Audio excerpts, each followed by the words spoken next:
Wahai orang perempuan, korang sesuai motor skuter ke ataupun motor sport bike ni? Alang-alang dah ada dua motor pink ni, mari aku compare kan.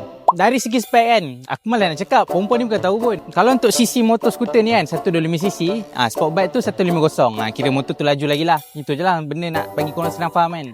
Kalau akak teringin nak naik sport bike ni kan, akak kena at least ketinggian akak 105cm. Sebab kalau rendah daripada tu, tak mampu kak. Motor ni boleh tahan berat dia. Kalau untuk Honda Vario ni pula kan, dia jenis universal. So korang dari kategori kitchen yang mana pun boleh naik kat lah motor ni. Dia tak tinggi dan tak berat sangat. CBR ni kan, korang tengok rupa pun dah nampak ganas kan. Motor ni memang sesuai untuk perempuan yang jiwa kental lah, yang suka main corner kan, kaki speeding, tu memang ngam lah. Untuk motor ni kan memang sesuai lah untuk perempuan yang ayu jenis, pakai baju kurung, nak pergi kelas, nak pergi kerja. Motor ni memang sesuai lah. Lagi-lagi yang tak pandai main clutch.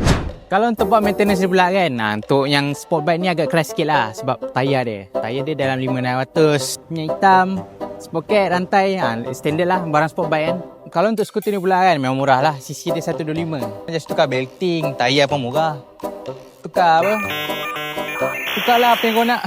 Kalau korang berminat dengan motor kedua ni kan, korang boleh tekan plan kat bio, isi detail. Nanti kita orang akan check korang. Kalau korang ada sebarang soalan, korang boleh je komen kat bawah. Ciao.